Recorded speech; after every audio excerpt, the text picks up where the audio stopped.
Hello there. Welcome. I am Heather Pierce Campbell, the legal website warrior. I'm an attorney and legal coach based here in Seattle, Washington. Welcome to another episode of Guts, Grit, and Great Business. Today, I am so excited to bring to you a fabulous guest. She was an introduction through a mutual friend. We've got Wendy Weiss here with us. Welcome, Wendy. Well, thank you for having me, Heather. Delighted to be here. Awesome. Well, the conversation we're about to have is a really important one. I care a lot about this topic, and so I'm super excited to have you. For those listening, Wendy is known as the Queen of Cold Calling. She is an author, speaker, sales trainer, and sales coach, and is recognized as one of the leading authorities on lead generation, cold calling, and new business development. Clients typically 3x the number of qualified appointments they can schedule, with a corresponding increase in sales revenue and a shortening of the sales cycle. Clients include Avon Products, ADP, Sprint, and thousands of entrepreneurs throughout the world. Wendy has been featured in the New York Times, Business Week, Entrepreneur Magazine, Selling Power, Inc., Forbes, and various other business and sales publications. She is the author of Cold Calling for Women, Opening Doors and Closing Sales, and The Sales Winner's Handbook, Essential Scripts and Strategies to Skyrocket Sales Performance. Wendy is also a ballerina, and I can't wait to hear about her journey. Wendy, welcome. In case anybody is questioning whether you're the person to talk to on sales, I think we've answered that for them. Well, thank you for that. Yes. So how did you get into sales? Completely by accident. My first career was as a dancer. I danced in a ballet company. I actually was born in Pittsburgh, Pennsylvania, and I moved to New York City, where I still live and work. I moved here when I was about 17 to dance. And eventually, like every artist in New York City, I needed a day job. And so I got a job with a telemarketing agency that did business development. And are you still there, Heather? I'm here. Can you hear me? Okay. Yeah, you just, the screen went away. So I'm sorry. I worries. didn't know if we got disconnected. I can start over. No, totally. We can edit this little blip out. Okay. And especially since you're not on video and we're not going to be publishing this to video, turning off the video component actually gives us a better sound quality. Oh, okay. So I should have given you a heads up, but I did that just for sound quality. Okay. No worries. I'll start over with my bio. No worries. So I got into sales completely by accident. I grew up in Pennsylvania. In Pittsburgh. I moved to New York City, where I still live and work.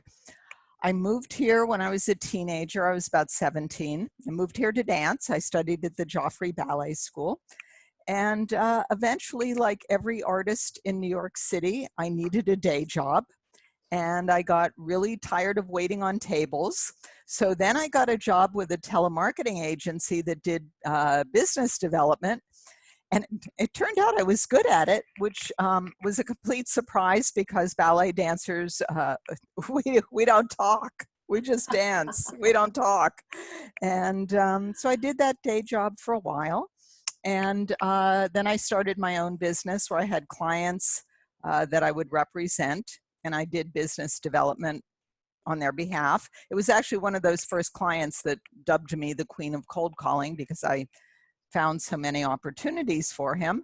And then from there, I segued into the business that I have today, which is working with entrepreneurs, with business owners, people that need to grow sales.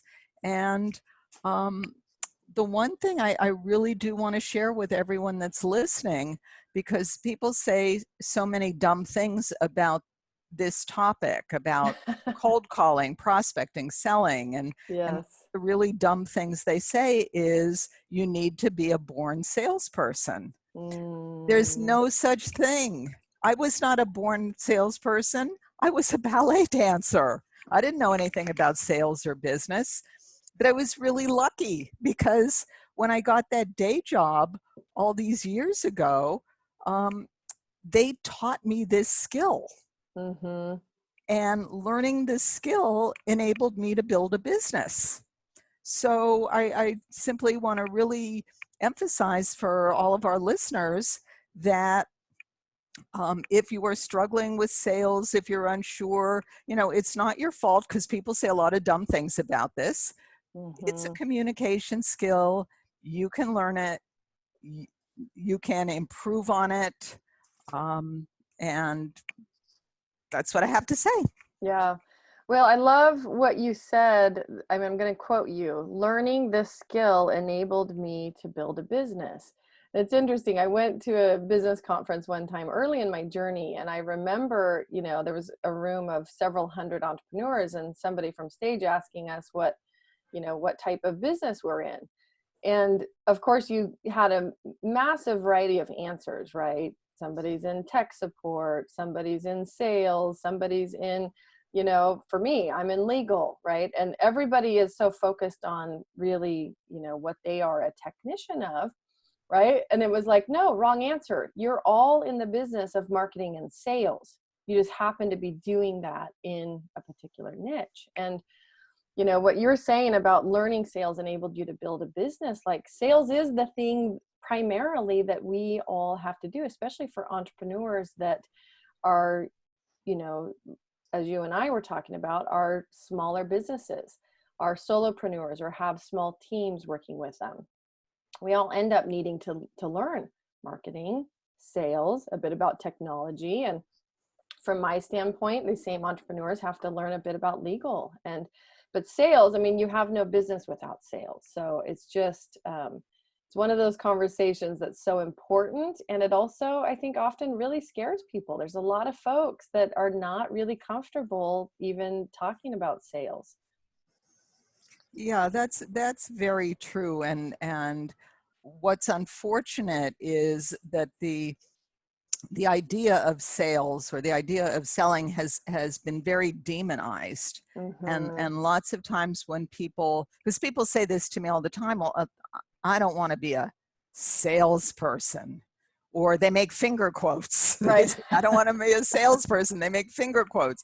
And what they're saying is, I don't want to be that person that is sleazy and dishonest and manipulates people into buying things they don't want or need. Right. And I And think, yes, we all, when you say that, like the finger quotes and like the idea of what a salesperson does, I think all of us have had the experience in one way or another of being on the receiving end of something that felt that way. And it's, I mean, and especially for the folks that I serve that tend to be really service oriented, heart centered entrepreneurs, it's, bridging that gap and rethinking sales in a different way can be challenging, especially if you've had multiple experiences being on the receiving end of an icky sales process.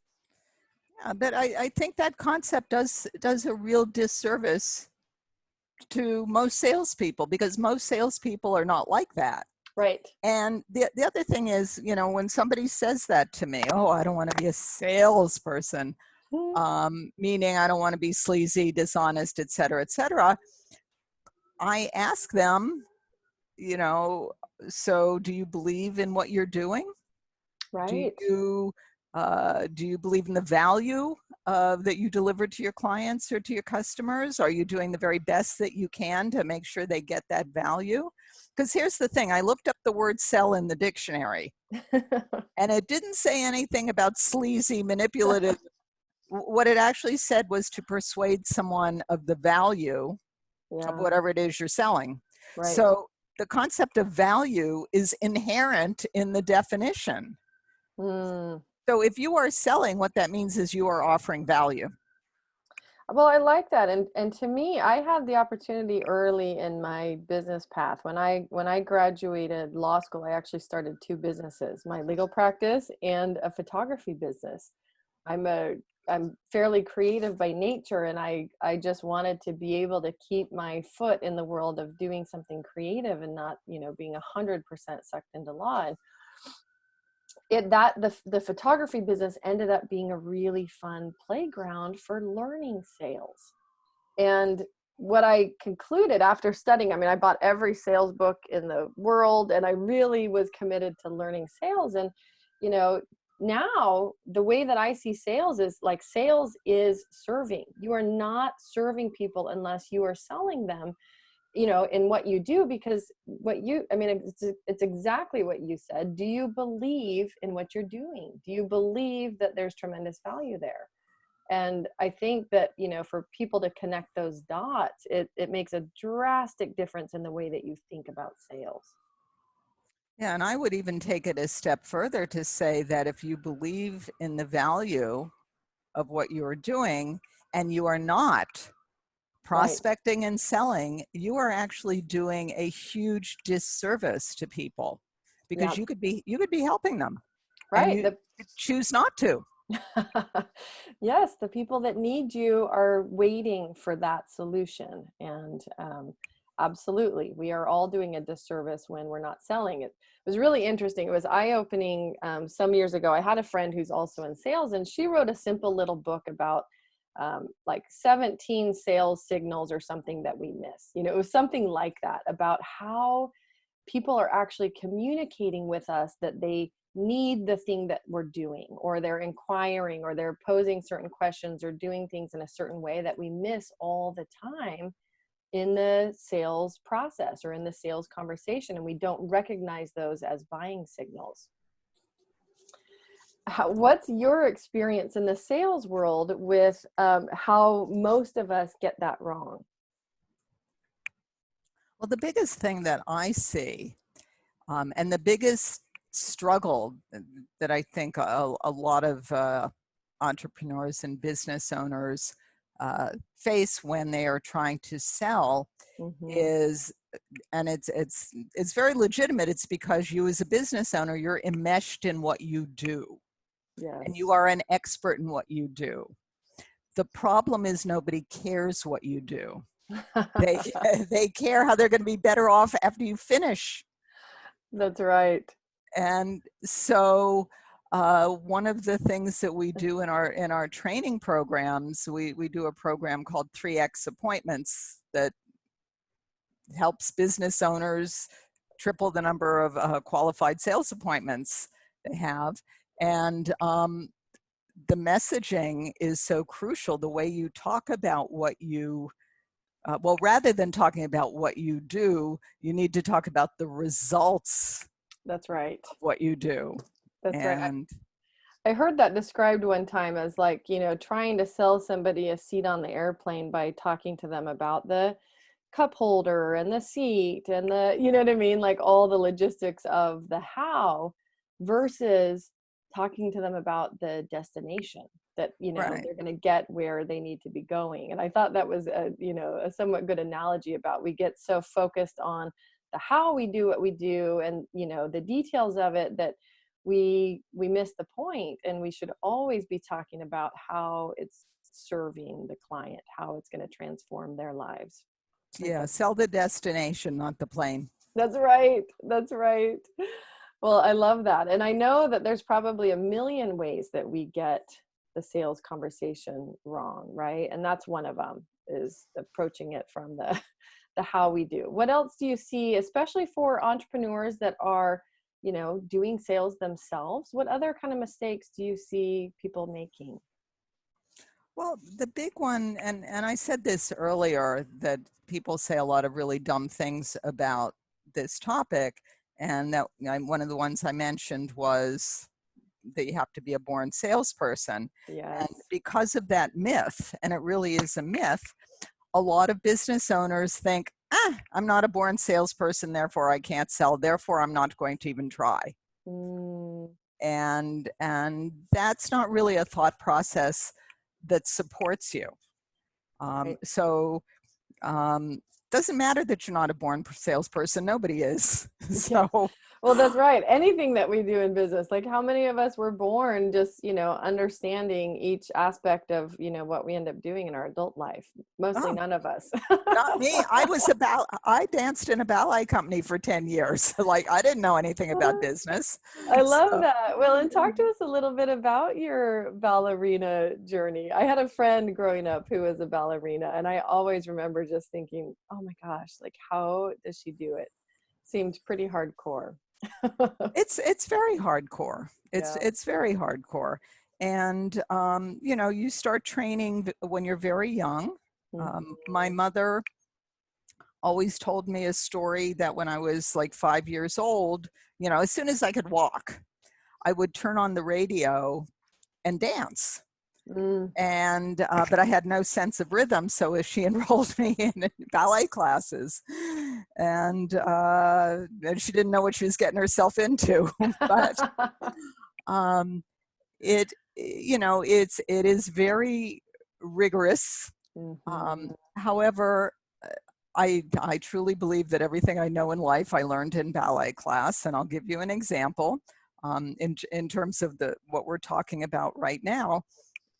And in terms of selling, I use a performance model when I talk about selling. And Mhm. that performance model is warm up, rehearse, and perform.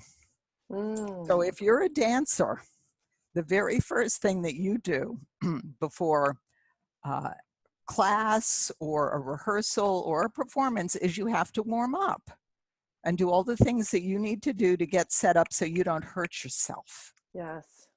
And then when you're training, you take a ballet class. Actually, when you're training, you take 3 or 4 classes a day, and you always do. The class has a set order. You do the same thing in every class. Mhm. But when you do the same thing over and over again, you get muscle memory. You don't have to think about it. You can just do it.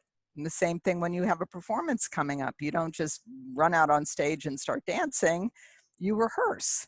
So you have the muscle memory so that when it's time to perform, you're not thinking, you're just doing. Mm. And then, and only then, once you've done your warm up and your rehearsal, then you do the performance. And the problem when it comes to sales for most business owners is they just jump right to the performance. Ah. And that's usually a recipe to hurt yourself because you didn't do your warm up. So you're not warmed up. You don't, you're going to hurt yourself. You're not Yes. prepared, and you didn't rehearse. So you don't have the muscle memory. So you're kind of winging it and thinking, and you've got your fingers crossed. And so it's a whole lot easier in many areas in life when you warm up, rehearse, and then you perform. Yeah, that's right. Well, and it's, I mean, there's a couple things that you said that I love, but the jumping right to the performance part, it's interesting because people get so focused. I had this terribly awkward experience. I mean, it was so bad that like 3 years later, it stands out to me as one of the, I mean, and it wasn't as bad as many sales stories out there. But for me, as somebody who I really enjoy genuinely connecting with people, right? I really love having real conversations about life, getting to know a person even before we really jump into anything business related. And I've met this woman through a local networking group, and she said, "Hey, can we schedule a telephone chat or a coffee chat virtually?" I'm a mom, and at that time I had pretty little kiddos, and so I said, "Sure." And so we scheduled a coffee chat, and literally 1 minute into the phone call, I mean, I didn't know her, I didn't know anything about her, she didn't know me, she hadn't asked me anything about me. She says, "Hey, can you go to your computer and type in this web address?" And I could tell right away what she was doing. She was taking me to a sales presentation associated with the company that she was working for, which was an MLM.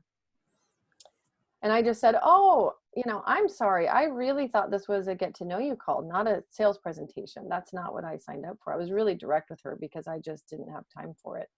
I wanted to connect. And anyways, she kept trying to like, oh no, you'll really enjoy it. It's great for moms, blah, blah, blah. But I felt so pushed aside. You know what I mean? I felt so like she didn't care about me as a person. She wanted to get right to her sales conversation. So I don't know if that's the kind of thing you're talking about when you say, jumping right to the performance. But to me, that was a massively missed opportunity because at that point, like, I didn't even want to get to know her any longer. Sure.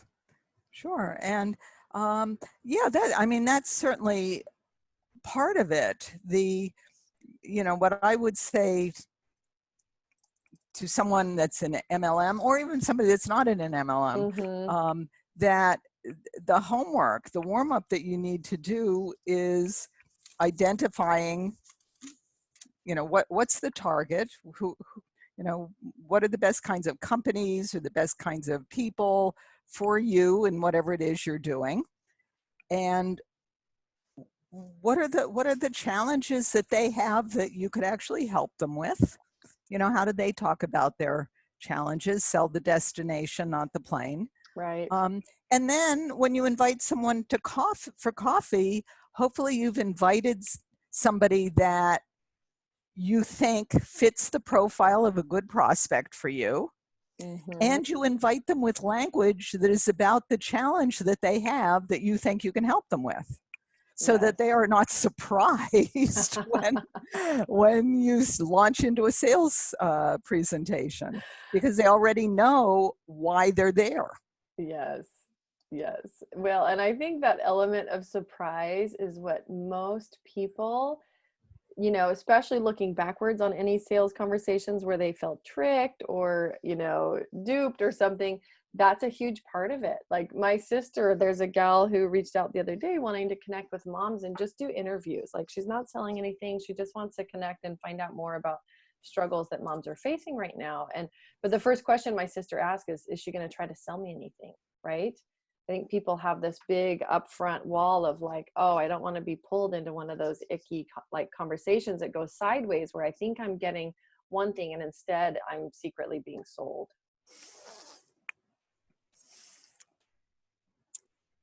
And it's all in how you talk about it. Mm-hmm. When it is important to be clear.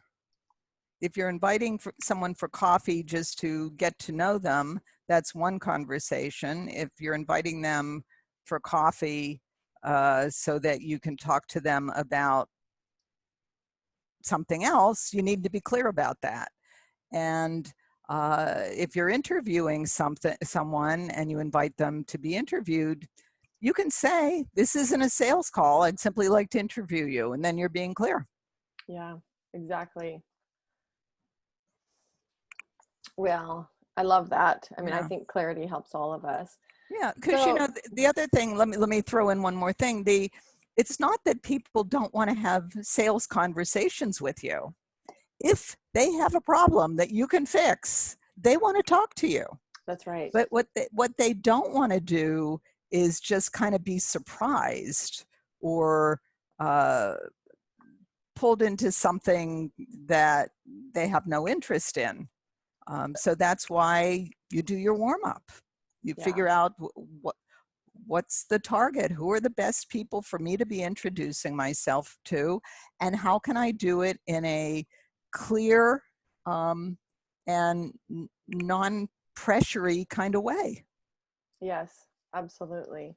Well, and I know you have worked with large companies, you've worked with entrepreneurs. Like it sounds like you've worked with the whole range on, how to learn sales, how to do it the right way. Share with us a little bit about the transformations that you've seen with the clients that you've served. Absolutely. Our core program, I mentioned it earlier, it's called 3X appointments. Mm-hmm. And the reason we call it 3X is that people typically, if they are already doing some kind of business development and they're already getting some appointments, their numbers triple. They're getting 3 times as many qualified sales appointments. And then they're having sales conversations with people that actually want to talk to them about what they're selling. And so they end up selling more. And what's wonderful to see, because lots of times we work with a lot of business owners that are uncomfortable selling, you know, and I get it. But the transformation that happens, we teach a very step-by-step process. So you always know exactly what you're doing, why you're doing it, when you're doing it, how you're doing it, and also what to say, which is crucial. We work with everybody on the what to say part. And the transformation that occurs, it's always so wonderful. At the end of the program, I usually ask each person in the program, what's changed for you? Because we do it over, it's a 3-month program. And I ask, what's changed for you? And over these past 3 months, and they all say things like, oh, well, now I just talked to my prospect and I asked them for an appointment and they say yes. And they just kind of say it like that. They get very, very blasé, because when you have a very step-by-step system and you don't have any questions, you know what you're doing, and it becomes so much easier to execute. And the other thing is, and this is a mindset piece, because part of what we teach is prospecting, how to get that appointment. And here's another one of the really stupid things that people say about prospecting. I have a colleague that teaches prospecting. He says prospecting sucks, get over it. I don't actually think that's particularly helpful. No. And you know, people that talk about this, it's always like love it or hate it. Like there's, you know, a handful of people that love it and everybody else hates it. Well, that to me is ridiculous. And the opposite of hating to prospect or hating to pick up the phone and to talk to your prospects is not that you now love it. The opposite is that you are neutral, that you can just do whatever it is you need to do without having a nervous breakdown. Yeah. So part of our goal with the program is to help people take the emotion out of it. We had somebody in our program last year who told me after the program ended, she said we helped her talk to her teenage son. Interesting. Because we helped her learn to take the emotion, her emotional reaction out of the conversation she was having with prospects. And she was able to take that and transfer it to talking to her teenage son. I love that. I love that. How powerful is that? Yeah.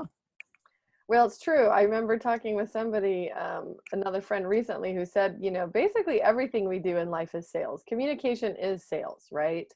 In a lot of ways. I mean, not always, but often. And my husband, who says, you know, I've asked him before, like, do you think you could ever be in business for yourself? And he was like, there's parts I would love, but I would not do sales. And I remember that stood out to me. And I was like, well, you know, it's just talking about something that you really love, which you can do all day in other areas of life. But how powerful. I mean, I love the thing that stands out about your training, about moving people from A to Z, is the step-by-step process. I mean, I just like, even just hearing that in relation to sales, I imagine that just brings so much relief to people, that there's something that they can do each time they go into a sales conversation that, you know, takes the discomfort out of it, takes the guesswork out of it. Exactly. And prospecting is actually very predictable. So once you have a system that works, it works. Yeah. Well, I love that. And I love even the part about like how somebody says something really blasé, like, yeah, you know, they said yes and got on the phone or whatever. That's amazing to go from, you know, probably feeling somewhat stressed out about that to then just having it be like their new fact of life. Yeah. And as a result, we have business owners that, you know, a year later, they tell me the revenue is doubled or their revenue is tripled, because they've taken the emotion out of it. They know exactly how to proceed Yep. to enable those conversations with the people that they want to talk to. They have those conversations, they get the appointments, they're able to have the conversations, this, more in-depth selling conversations, and they get clients. I love it. I love it. Well, talk to us. I know you've got a couple gifts that we're going to share with our audience, and depending on where, for listeners who are listening, depending on where you are in your path, one might be a fit or the other might be a fit. But I love learning about sales. I always love learning how to do it better. So share with us, Wendy, a little bit about those gifts. Sure. Thank you for asking. The first is if you are a business owner and you are personally responsible for sales, the Cold Calling Survival Guide. The subtitle is Start Setting Appointments in the Next 24 Hours. And it's going to teach you, you're going to get my step-by-step system to start setting up more appointments in the next 24 hours. And then for those of you, if you're a business owner and you do have a sales team, even if it's only one person, because I'll say one of the biggest mistakes that I see business owners make, sometimes they'll say to me, oh, well, I'm going to hire a salesperson, which is a good thing to do, but lots of times they don't have anything in place. They don't have a system in place for the salesperson. And so then the salesperson doesn't sell. Yeah. And then they just become an expense. So I have the practical guide for getting sales teams to prospect. And in this guide, you're going to get all of the elements that you need to have in place before you go and hire someone, or if you do already have someone on your team, what you need to do to make them successful. Well, I love that. I think the power of, and what you talk about, hiring somebody without a system, the ways that that can go wrong, and whether it's in sales or something, some other area of business. I mean, I've seen the same thing happen in tech where somebody hires somebody thinking they're just going to take care of everything when they really are responsible for mapping what that person should be doing, what the system is. So I love that. I think everybody needs that gift. Yeah. And if you think about it, every other kind of business has a system. I mean, if somebody went to an attorney that said, well, we usually handle this legal issue this way, but I don't feel like doing that today, so I'm going to do it this other way that I just made up this morning, you would probably tell them to run to another attorney. Yeah, that's right. Absolutely. And now do you want to talk about, that was the Cold Calling Survival Guide, right? Correct. So tell us a little bit about the practical guide to getting sales teams to prospect. So for those that do have sales teams. Oh, I'm sorry. I did talk about okay, yeah. Got it. Well, I know that most people on this, listening to this podcast, are definitely going to need the Cold Calling Survival Guide, and then those with teams, or even, a single support staff member, right? The other one, Practical Guide to Getting Sales Teams to Prospect, is going to be a brilliant fit. So Wendy, any final thoughts? What do you want people to leave this episode with? Well, I'd like to leave everyone with the thought, because I know that for many business owners, the idea of selling can be very uncomfortable. Or for those of you that maybe you're not uncomfortable with it, but you're not where you want to be. Mm-hmm. The really good news here is, as I said earlier, it is a communication skill, and you can learn it. If I could learn it, you can learn it. And I was a ballet dancer. My joke is, as a business owner, I count up to 8 and I start over again. So, I knew nothing at all about business. I knew nothing about sales. I just happened to be really, really lucky. And Mm. I got that day job and they taught me how to do this. Mm-hmm. So, um, you know, Henry Ford said, either you think you can or you think you can't. And either way, you're right. That's right. That's right.